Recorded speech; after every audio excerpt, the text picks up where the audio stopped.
আসসালামু আলাইকুম। আবার চলে আসলাম নতুন একটা ভিডিও নিয়ে। তো এই যে সেই আমার মালবেরি গাছ।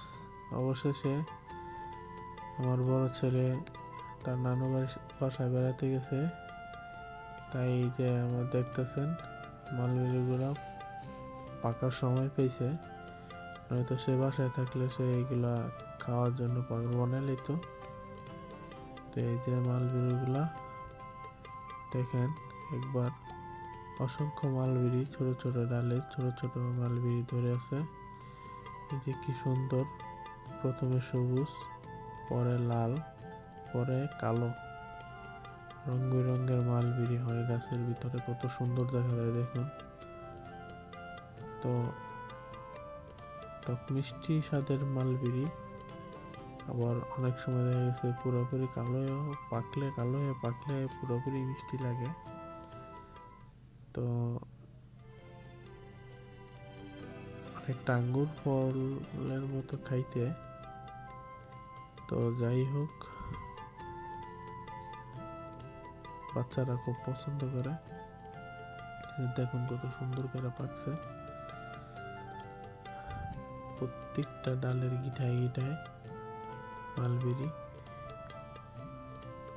তো এরকম একটা মালবেরি গাছ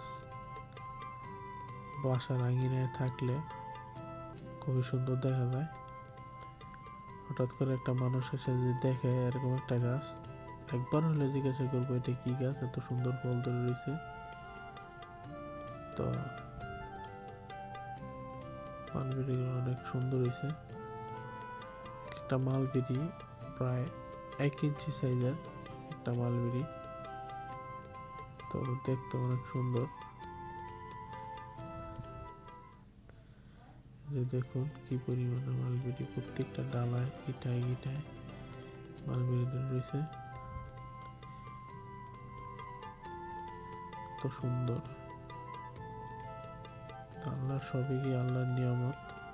আল্লাহ তার বান্দাদের জন্য আলাদা আলাদা নিয়ামত তৈরি করছে, যার স্বাদ এক একটা স্বাদ এক এক রকমের। কোনোটা টক, কোনোটা মিষ্টি, কোনোটা ঝাল, কোনোটা টক মিষ্টি। তো প্রতিটা খাবারই মানুষের খাইয়ে দেখা উচিত যে আল্লাহ পাক কোন খাবারে কেমন স্বাদ রাখছে। তো এরকম সুন্দর সুন্দর আরো আপডেট পেতে আমার সাথেই থাকুন, চ্যানেলটা সাবস্ক্রাইব করে সাথেই থাকবেন।